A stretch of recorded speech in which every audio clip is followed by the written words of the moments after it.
अपने channel P classes हैं।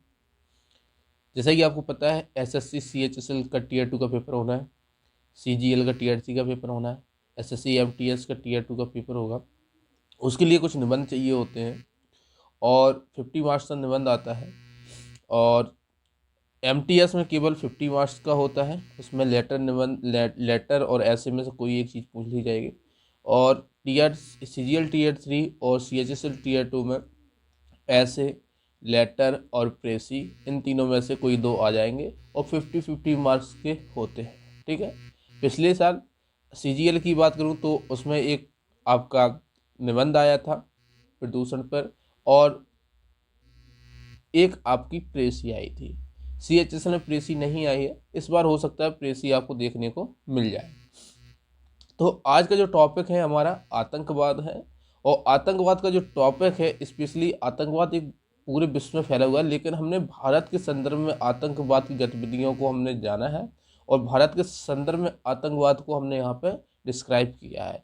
क्योंकि जैसे कि प्रदूषण का जो सीजीएल टीयर 3 में ऐसे आया था वो भारत के संदर्भ में आया था, तो हो सकता है कि अगली बार जब क्वेश्चन आए तो कोई भी चीज़ बने तो वो भारत के संदर्भ में ही पूछी जाए।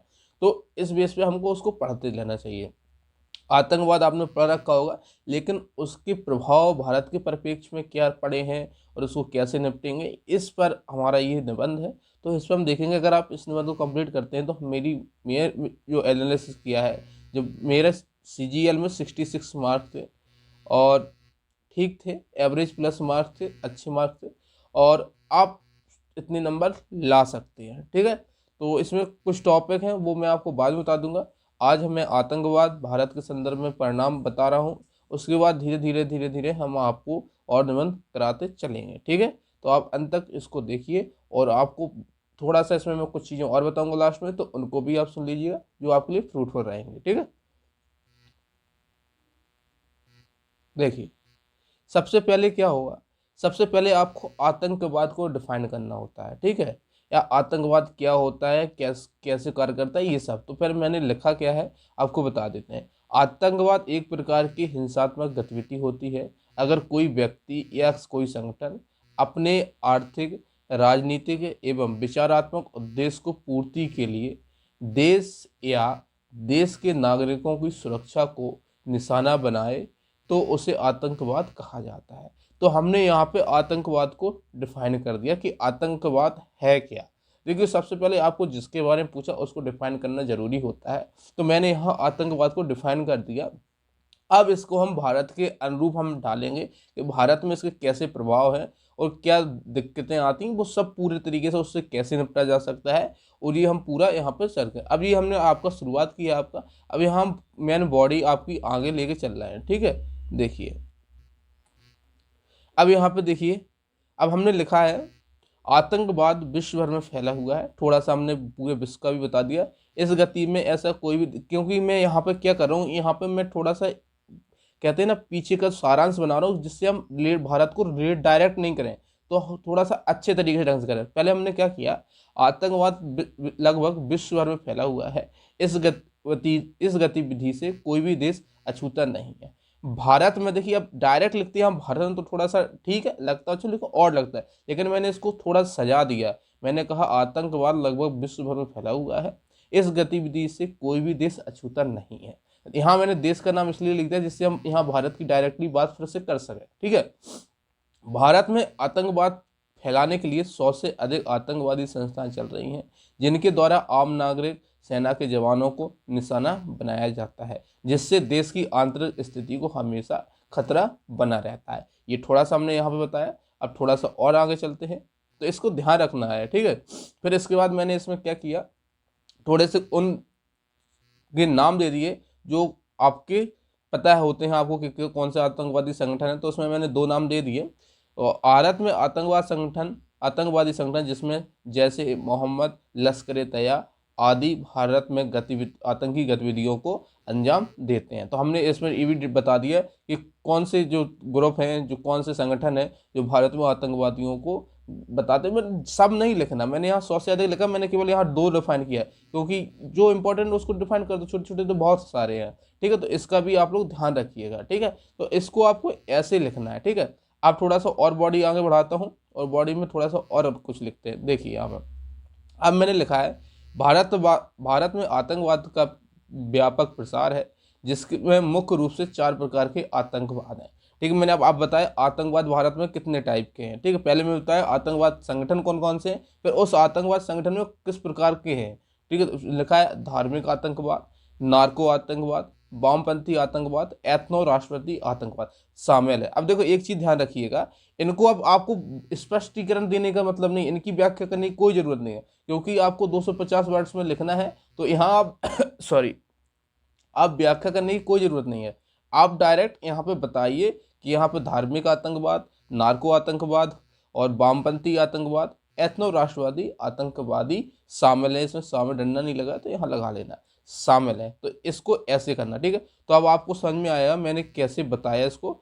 ये आपका शुरुआत हो गया, आतंकवाद क्या होता है वो बताया, फिर ये मैंने इसकी मेन बॉडी रखी, थोड़ा सा और अभी आपको बताऊंगा, ये मेन बॉडी के पार्ट चल रहे हैं। तो इसको आप जब लिखेंगे तो इसमें अगर आपके पास थोड़ा सा और कुछ डाटा है तो इसको तुम ऐड कर सकते हो इसमें, लेकिन याद रखना कि आपकी जो कहते हैं ना फ्लुएंसी है, ऐसे में फ्लुएंसी नहीं टूटना चाहिए, ब्रेक नहीं समझ में आना चाहिए। टीचर जो चेक कर रहा है उसको ब्रेक समझ में नहीं आना चाहिए कि यह टूटा लगा कहीं का कुछ लगा, तो फिर वहाँ से कहीं ना कहीं आपके बैड इफेक्ट पड़ता है सामने वाले जो आपकी कॉपी चेक कर रहा है। ठीक है, तो इस बात का आप लोग जरूर ध्यान रखिएगा। ठीक है, अब आगे चलते हैं।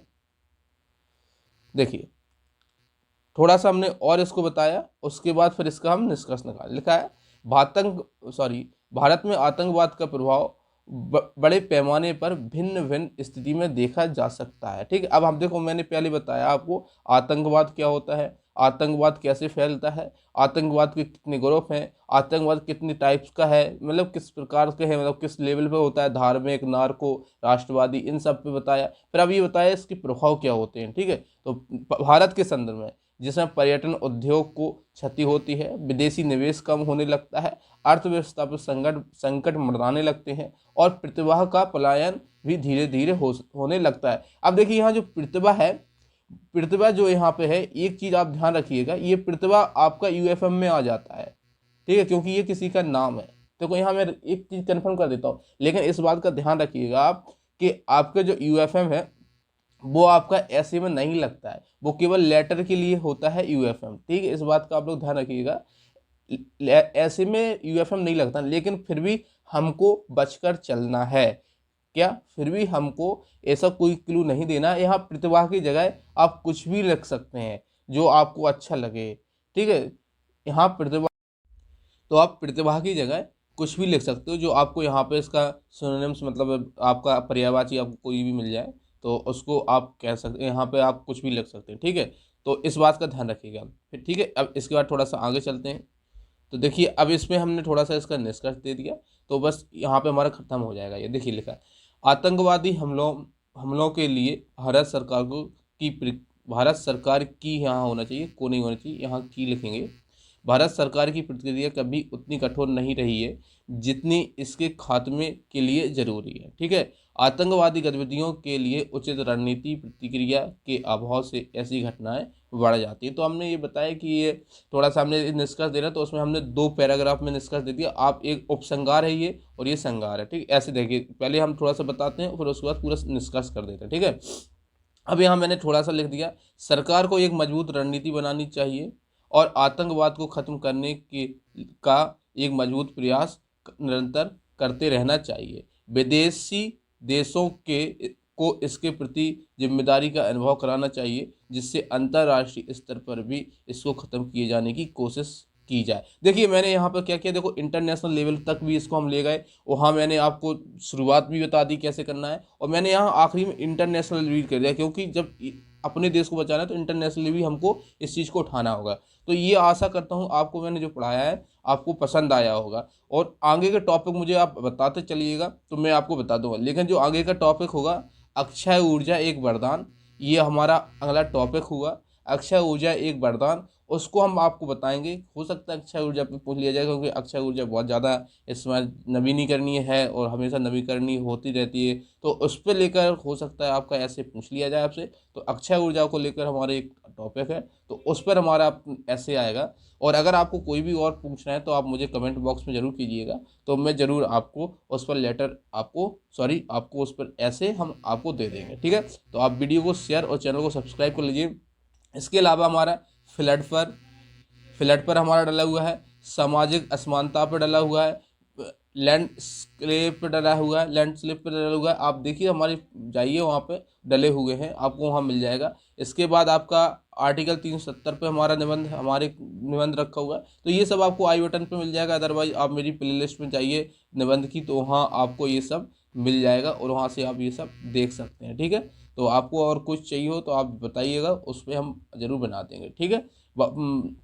वोमेन एम्पावरमेंट पे भी हम कंप्लीट करके रखा हूँ, केवल आपको बनाने के देना है मुझको। और अगर आप चाहते हैं तो टेलीग्राम चैनल ज्वाइन कर लीजिए, इसकी लिंक मैं आपको डिस्क्रिप्शन में दे दूंगा, जिससे या फिर आप जाइए मेरे मैं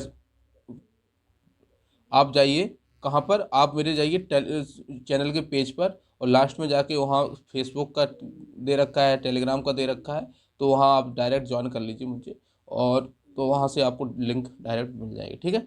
चलिए वीडियो देख लिया आप लोगों का, बहुत बहुत धन्यवाद। Thank you for watching.